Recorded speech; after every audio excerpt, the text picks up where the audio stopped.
Perkenalkan, nama saya Hasri Wulan Pabawati. Saya dari kelompok 3 angkatan 8. Di sini saya akan menjelaskan terkait dengan instansi saya, yaitu Rumah Sakit Pusat Otak Nasional. Saya di Rumah Sakit Pusat Otak Nasional bekerja sebagai seorang perawat di instalasi gawat darurat. Resmikan pada tahun 2014. Rumah sakit terbentuk dari kesadaran bahwa permasalahan di bidang kesehatan otak dan syaraf di Indonesia mengalami peningkatan dan memerlukan penanganan yang lebih terpadu. Rumah sakit ini didirikan untuk memberikan pelayanan otak dan sistem persyarafan yang lebih terpadu. Rumah sakit ini didirikan untuk memberikan pelayanan dan sistem persyarafan yang belum tersedia di Jakarta, dan Rumah Sakit Pusat Otak Nasional akan menjadi pusat rujukan nasional dalam penanganan khusus kesehatan otak dan syaraf.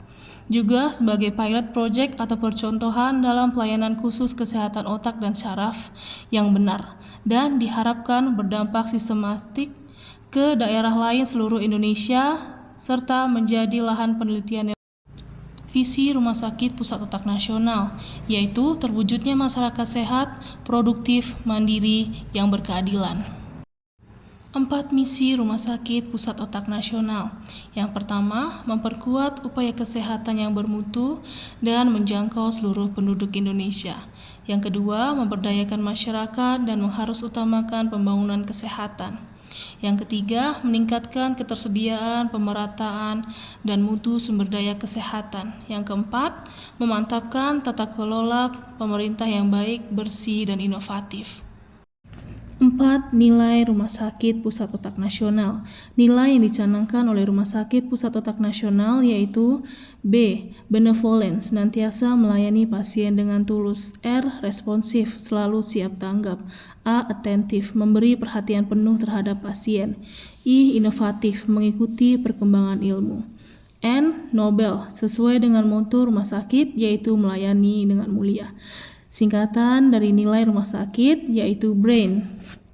Motto Rumah Sakit Pusat Otak Nasional sesuai dengan nilai N. Noble, motto rumah sakit yaitu melayani dengan mulia. Struktur organisasi di Rumah Sakit Pusat Otak Nasional yang dipimpin dengan Direktur Utama yaitu Dr. Mursid Bustami, SPS Konsultan KIC MAS, dan Direktur Pelayanan Medik Keperawatan dan Penunjang Dr. Adin Nul Hasana, SPS Mars. Direktur Perencanaan Keuangan dan Barang Milik Negara yaitu Ibu Dian Mutiara, Sarjana Ekonomi, Magister Akuntansi. Direktur Sumber Daya Manusia Pendidikan dan Umum Dr. Andi Basuki Prima Birawa, spesialis konsultan fasilitas dan pelayanan di Rumah Sakit Pusat Otak Nasional. Demi menunjang pelayanan medik dan permasalahan pada otak dan syaraf ditunjang dengan fasilitas dan alat medis yang canggih. Pelayanan di Rumah Sakit Pusat Otak Nasional yaitu IGD dan SPGDT, sistem yang mengerasi sistem rujukan eksternal maupun internal. Ruang pendaftaran, poliklinik eksekutif, poliradiologi, ruang laboratorium BSL, ruang intensif, ruang non-intensif, ruang neurorestorasi, ruang neurodiagnostik, ruang fisioterapi, ruang pediatrik, ruang brain check-up, ruang operasi atau IBS, ruang stroke ward. Pada fasilitas penunjang yaitu CT scan dengan tipe 256 slice, EEG atau elektroencephalograph, kuantitatif EEG, EMG, transcranial Doppler, dan neuroophthalmologi.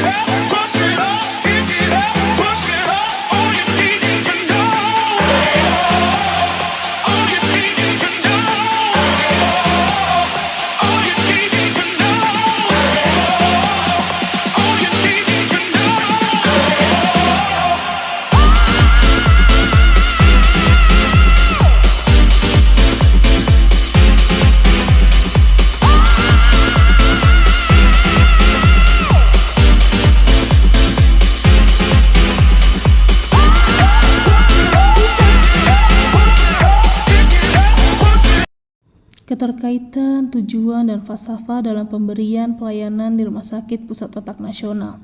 Tujuan Rumah Sakit Pusat Otak Nasional yaitu memberikan pelayanan kesehatan otak dan sistem persyarafan unggul semua lapisan masyarakat dengan berbagai tingkat kesulitan, baik bagi pasien dari dalam maupun luar negeri. Falsafah Rumah Sakit Pusat Otak Nasional mengutamakan keselamatan pasien, kemudahan akses, dan kepuasan pelanggan, serta senantiasa perkembangan teknologi dan kebutuhan pelanggan. 7. Peran perawat. Yang pertama, pemberi asuhan keperawatan. Yang kedua, advokat pasien. Yang ketiga, edukator. Yang keempat, koordinator. Yang kelima, kolaborator. Yang keenam, konsultan. Dan yang terakhir adalah pembaharu. Tugas perawat menurut Perman RB nomor 35 tahun 2019. Beberapa tugas perawat yaitu yang pertama melakukan pengkajian keperawatan lanjutan pada individu, melakukan pengkajian keperawatan lanjutan pada keluarga, melakukan pengkajian keperawatan dasar pada masyarakat, dan yang terakhir memberikan konsultasi data pengkajian keperawatan dasar atau lanjutan. 3. Fungsi perawat. Yang pertama, fungsi independen. Dalam hal ini, perawat memiliki hak independen dalam mengambil keputusan dan melakukan tindakan yang terbaik yang didasarkan dari ilmu keperawatan. Fungsi dependen.